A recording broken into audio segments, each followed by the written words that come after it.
नमस्कार. स्वागत आहे तुमचं माझ्या नवीन व्हिडिओमध्ये. तर आज मी करते आहे शेवग्याच्या शेंगांची पातळ भाजी म्हणजेच रस्सा भाजी. तर इथं मी 3 ते 4 शेवग्याच्या शेंगा घेतलेल्या आहेत. तर त्या आपण आता चिरून घेऊया बारीक आणि धुवून घेऊया. तर अगदी ह्या साईजच्या चिरून घेऊया आपण सगळ्या.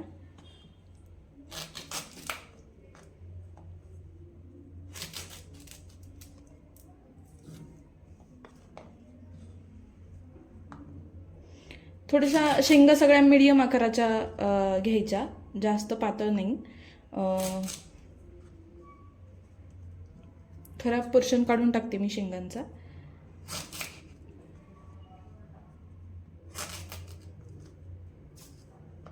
ज्या शेंगा खूप जाड असतात त्या शेंगा थोड्याशा निबरट असतात, सो त्या घ्यायच्या नाहीत. त्यातल्या बिया पण थोड्याशा कडक कडक लागतात, सो त्या घ्यायच्या नाही. थोड्याशा मीडियम आकाराच्या शेंगा घ्यायच्या, ज्या चवीला पण छान लागतात.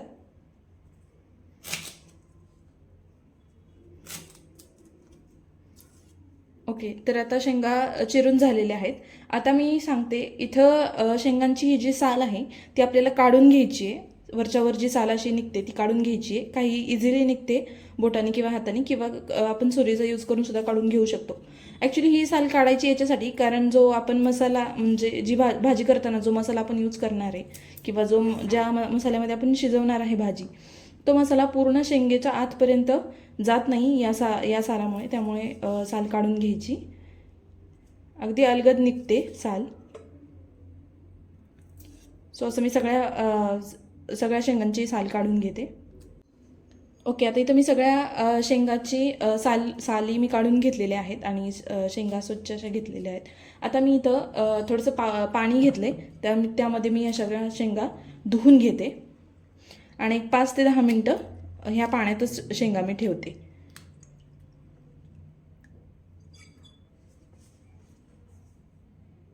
ओके, आता त्यानंतर मला वाटण्यासाठी काही साहित्य लागणार आहे ते मी सांगते आधी. मी इथं खोबरं घेतलं आहे, थोडंसं खोबरं लागणार आहे.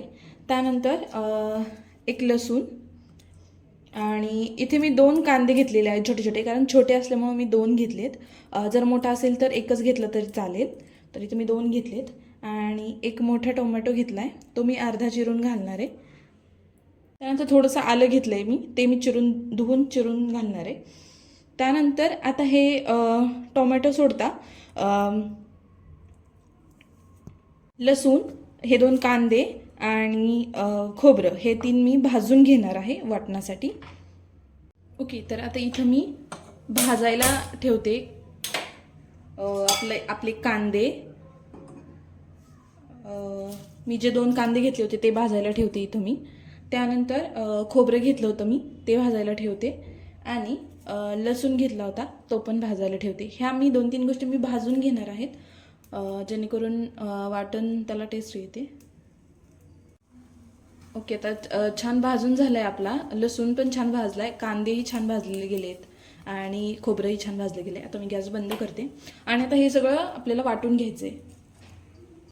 आता इथं मी भाजलेलं खोबरं, भाजलेले 2 छोटे कांदे, 2 ते 3 पाकळ्या लसणाच्या ज्या आपण भाजल्या होत्या त्या, आणि आलं घातले मी छोटंसं 2 ते 3 पाकळ्या कट करून.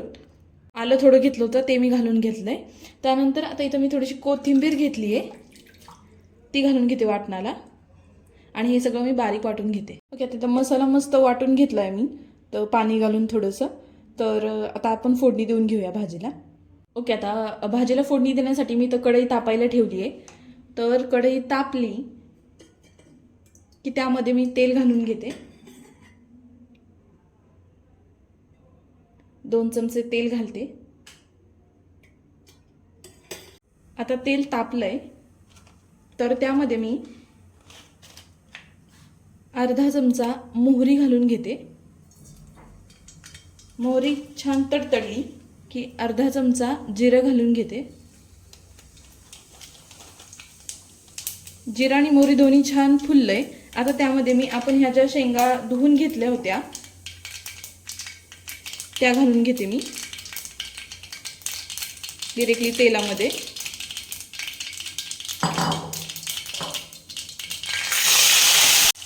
त्यानंतर थोडासा कढीपत्ता असेल तर घातला किंवा नाही घातलं तरी हरकत नाही. मी थोडासा कढीपत्ताही घालते. आता या शेंगा छान परतून घेऊया तेलामध्ये.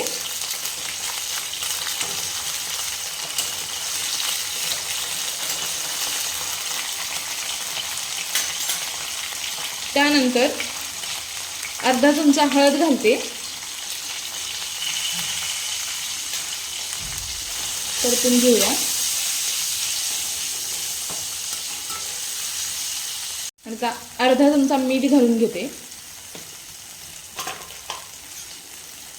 छान परतून घेऊया.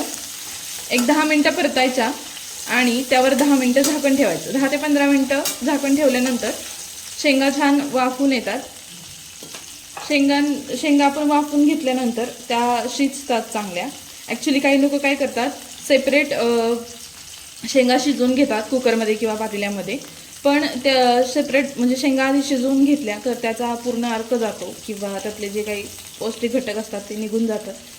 तर किंवा त्या जरा जास्त गाळ शिजतात कुकरमध्ये वगैरे शिजवल्यावर. तर आपण डायरेक्टली इथं फोडणीत जर शिजवल्या तर त्याचा अर्क पण भाजीतच उतरेल आणि त्या ओव्हर कुक होणार नाहीत, जास्त शिजणार नाहीत, म्हणजे त्या व्यवस्थित खाता येतात. तर आपण एक 10 मिनटं झाकण ठेवून वाफून शेंगा शिजवून घेऊया. ओके, आता इथं शेंगा छान शिजलेल्या आहेत आपल्या. त्यानंतर हे जे वाटण घेतलं होतं मी ते घालून घेऊया त्यामध्ये.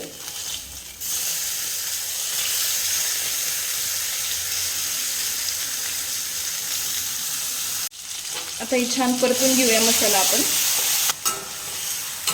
आता यामध्ये मसाले घालून घेऊयात आपण. तर आपण हळद आधी घातली होती. तर आता मी थोडंसं लाल तिखट घालते, अर्धा चमचा. त्यानंतर कांदा लसूण मसाला घालते 1 ते 1.5 चमचा. त्यानंतर धनिया पावडर घालते अर्धा चमचा.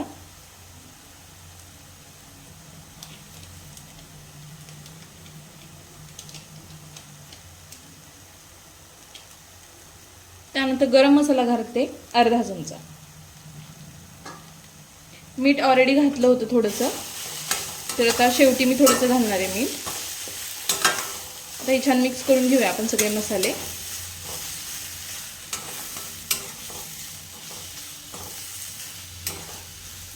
आता हा मसाला मी मिक्स करून घेतलाय. आता त्यामध्ये मी टोमॅटो एक छोटा चिरून घेतला होता तो घालून घेते. अगदी बारीक चिरून घेतला टोमॅटो, जेणेकरून तो पटकन शिजून मिक्स होईल. मस्त असं मिक्स करून घेऊया.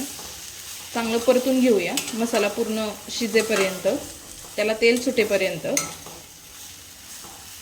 इथे मसाला मी इथं छान परतून घेतलाय. आता मी त्यामध्ये पाणी घालते. जे वाटणाचं पाणी होतं तेच घालून घेते मी.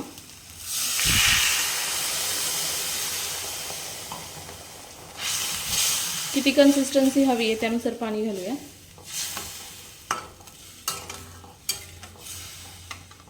आता थोडंसं मीठ घालते वरून.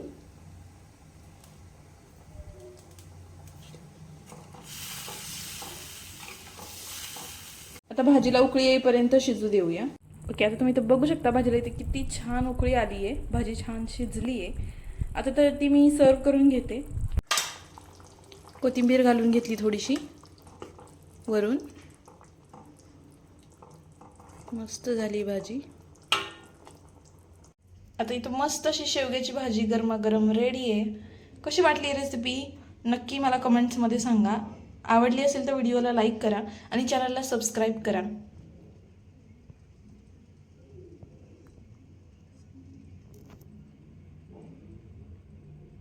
थँक्यू.